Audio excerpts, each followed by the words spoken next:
அஸ்ஸலாமு அலைக்கும் வரஹ்மத்துல்லாஹி வரகாத்துஹு.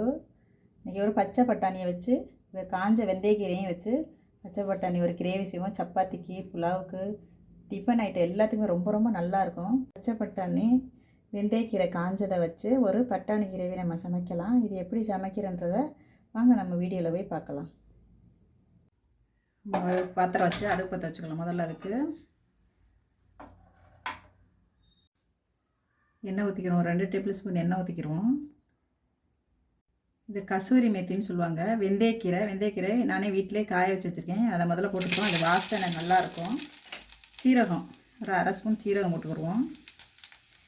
சீரகம் மட்டும் பொரியட்டது நல்லா பொரிஞ்சால் நல்லா வாசனையாக இருக்கும். கஸ்தூரி மேத்தின்னு சொல்லுவாங்க. அதை கசூரி மேத்தின்னு இதை நம்ம வந்து மார்க்கெட்டில் கடைக்கு வாங்கி கழுகிட்டு நெண்ணலில் உணர்த்தினோம்னா அந்த வெந்தயக்கீரை காஞ்சது கிடைக்கும் நம்மளுக்கு. அப்புறம் அரிஞ்சது பச்சை மிளகா ஒரு பீஸும் இஞ்சி ஒரு பீஸ் அரிஞ்சது வச்சுருக்கேன். அதை நம்ம ரெண்டையும் ஒன்றா சேர்த்துக்கிடுவோம்.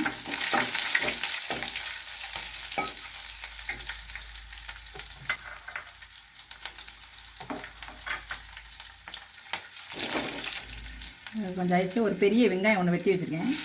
அதையும் நம்ம அதோட சேர்த்துக்கிடுவோம்.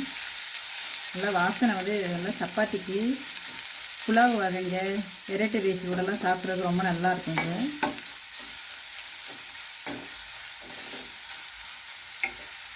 இந்தளவுக்கு வதங்கிடுச்சு. இப்போ கண்ணாடி மாதிரி வதங்கிடுச்சு. ஏன்னா மசாலாலாம் ஒன்று ஒன்றா சேர்த்துக்கிறோம். நம்ம வெறும் மிளகாத்தூள், இது வீட்டில் அரைச்ச வெறும் மிளகாத்தூள் அது சேர்த்துக்கிடுவோம். அது நல்லா கலராக இருக்கும். எப்போவுமே வெறும் மிளகாத்தூள் எண்ணெயில் போட்டோம்னா நம்மளுக்கு குழம்பு வந்து நல்லா கலராக இருக்கும்.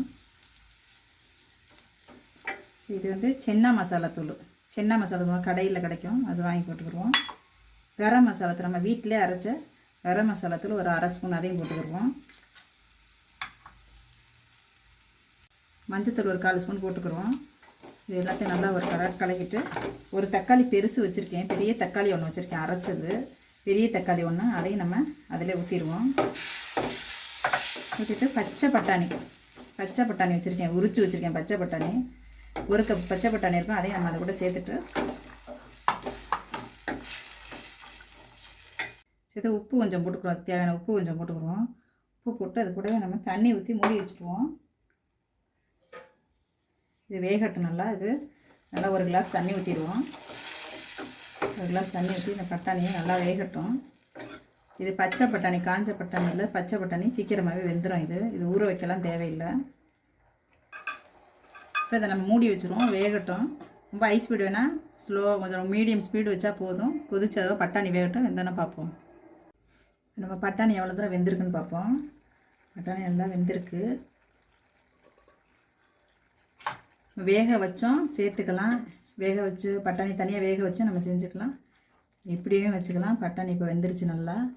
இப்போ நம்ம இந்த டைமில் வந்து ஒரு 1/4 கப்பு தயிர் ஊற்றிக்கிறோம். அதில் நல்லா கெட்டி தயிர் 1/4 கப்பு தயிர் ஊற்றிக்கிறோம். இது சும்மா ஒரு கொதி விடலாம். இதை ரொம்ப வேணாம், கொதிக்க வேணாம். ஒரு கொதி கொதிச்சா போதும்.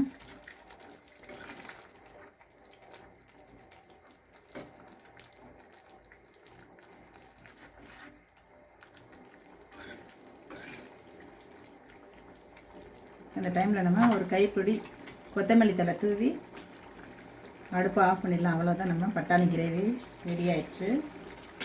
இப்போ நம்ம அடுப்பை ஆஃப் பண்ணிடலாம்.